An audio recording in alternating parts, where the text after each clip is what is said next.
A teenage boy is given a notebook by a death god, which lets him kill anyone whose name he puts in the book. Welcome back to Recap Spot. Today we'll be recapping the 2017 fantasy drama, Death Note. The film opens up on a gloomy day in Seattle. We see a high school boy named Light Turner as he accepts money to write someone's paper for them. Nearby, a cheerleader named Mia Sutton is practicing with her teammates and catches Light's attention. Suddenly, the wind and rain kick up, and a notebook falls out of the sky, landing at Light's feet. He picks it up and sees that the cover reads, Death Note. Everyone runs inside to avoid the rain as it starts to pour, and Mia and Light end up running into a bully named Kenny as he torments another kid. Mia shoves Kenny and insults him for picking on the kid. Out all by yourself, come teach me a lesson? And Kenny starts to come after her. Light jumps in front of Mia to defend her, but ultimately ends up getting knocked out with a single punch. The film then cuts forward to Light sitting in the principal's office with an ice pack on his face. The principal is confronting Light for doing other kids' homework, and noticeably doesn't care about Light's injury. The principal mentions that he knows Light recently lost his mother, but says that he isn't going to hold back on his punishment. Light is sentenced to 2 weeks of detention, and spends his time there reading through the copious amounts of rules in the Death Note. Or Dad's another day. With rule number 1 being that anyone whose name is written in the Death Note will die, as long as the writer has the person's face pictured in their mind. As he flips through the notebook, Light sees lots of other names that have already been written. The lights throughout the school begin to flicker and go out, and a jar of marbles shatters out of nowhere. Light investigates this, only to find a death god named Ryuk standing in the classroom. He understandably freaks out and tries to run out of the room, but the door slams shut and Light is stuck inside with Ryuk. Light tries to convince himself that this is all a dream. Relax, Light. You're asleep. You're sleeping, Which Ryuk finds amusing. The death god leads Light towards a window where Kenny can be seen bullying a girl. Ryuk convinces Light to write Kenny's name in the Death Note, and says that Light also has to determine how he will die. Light decides it will be by decapitation, and we see through an odd series of coincidences that Kenny gets his head exploded by a ladder. Ryuk disappears, after telling Light that he can leave the book alone for 7 days if he doesn't think he can handle its power, and the book will find a new owner. How can this be possible?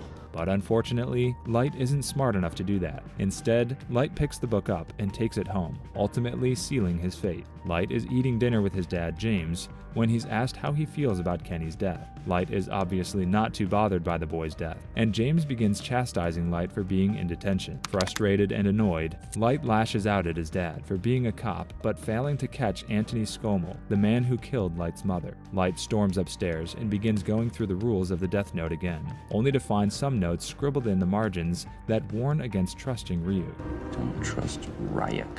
The light begins to flicker again, and suddenly, Ryuk appears in Light's room. Light asks Ryuk a few questions about how the Death Note works, and learns that he can influence a person's actions for up to 2 days before their death, and that the death must be physically possible. As much as I love that idea. Light quickly gets an idea for his next victim, and writes Anthony Scommel's name in the book to get revenge for his mother's death. Through another series of events, Anthony Scommel ends up accidentally stabbing himself in the throat with his steak knife while out at dinner. Light ends up falling asleep at his desk, only to be woken up by his father to be told about Anthony's death. Light and his father make amends over their argument and say they love each other. At school, Light is reading through the book again when Mia approaches him and asks if he's sad over Kenny's death. Light says he is, but Mia calls him out on lying and says it's fine to not be upset because Kenny was a bad person. She asks for details on Kenny's death and seems to get a sadistic kind of joy out of hearing Light say Kenny's head exploded. Mia introduces herself and asks about the Death Note. Is that one of them?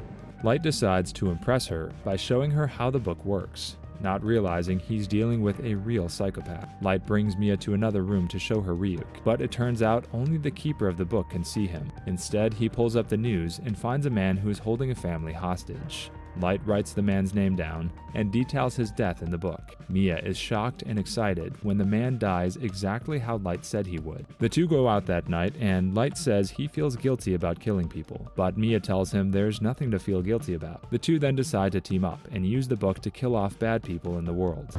If anything, I think you're not crazy enough. They head back to Light's house and end up making out. Over the next few days, they continue planning how they want to use the book, and they eventually decide to do the killings under the name Kira. We then see a news report that death row inmates across 6 different continents were found dead in their cells after writing a message in Japanese that said, "Lord Kira has returned to punish the wicked." We see a montage of Light and Mia spending time together and picking the hundreds of people that they want to kill, ranging from terrorist leaders to cartel members. Global crime begins to plummet, with many criminals turning themselves in to avoid Kira's wrath, and citizens around the globe begin worshipping Kira for helping them. With each new death, Light and Mia become more and more obsessed with their power, viewing themselves as gods. The film then cuts to a massacre at a nightclub that was Kira's doing, and an oddball investigator named Elle is looking for clues to lead him to Kira's real identity. Elle is talking to another detective who is confused that Kira even knew about the criminals killed in the nightclub. Elle then admits that he's been feeding obscure names to the FBI's most wanted list to see if that's how Kira was choosing his victims. And now that he has confirmation, he knows that Kira must be American. How long since you've slept? Elle gets into a limo with his handler Watari, and the two prepare to head overseas. Back in America, Light is talking with his dad and is upset when he finds out that James is being put on the team to catch Kira, and the two butt heads because James doesn't think that what Kira's doing is good. James goes to work only to find his office has been trashed by other officers who like what Kira is doing. James is then introduced to Watari, who sets him up on a video call with Elle. Elle tells James that he knows Kira is operating out of Seattle, and he agrees to partner up with James to find him. At school, Mia shows Light a website made by Kira followers that lists evil people. She urges him to kill these people, but Light isn't sure that these people are actually evil. They need our help. And doesn't want to. Back with James, he's brought to meet Elle and learns that Elle figured out Kira was in Seattle due to the death of James Brode, the man that Light killed to impress Mia. Elle decides to hold a press conference to get Kira's attention and uses the conference to call him out. Light sees the press conference but can't kill Elle because his face is hidden and he doesn't know Elle's real name. Who does this guy think he is?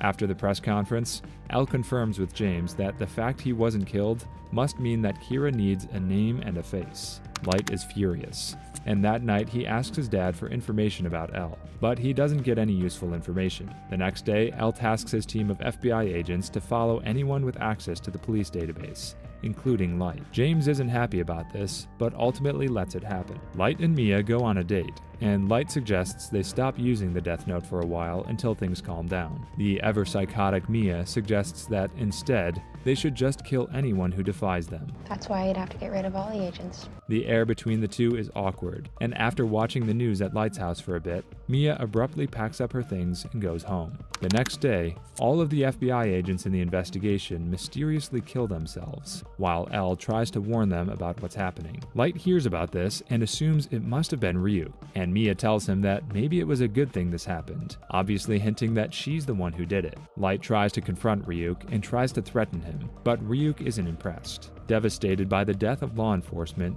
James holds a press conference and calls out Kira as a psychotic murderer. Light obviously doesn't want to take any action against his dad, but Mia thinks they should kill him because he just dared them to kill him on live TV. So you just want to quit?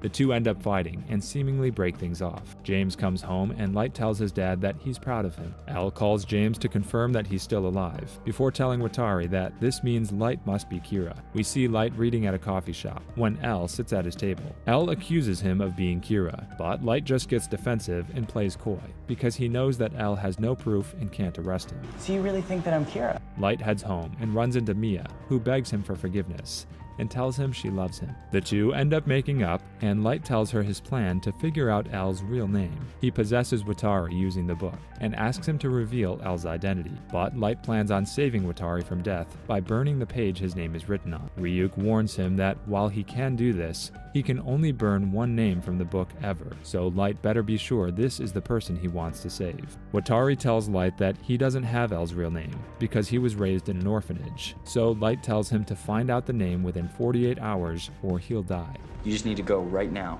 Watari leaves to discover the name, and El notices that he's missing. He panics and assumes that Kira has taken Watari, causing him to storm the Turner household during dinner and demand that Watari be returned. He threatens Light, and James defends his son. El then tells his agents to search the house before leaving. Light and his dad bond as their house is turned upside down, and James assures his son that he still believes he's innocent, despite what El thinks.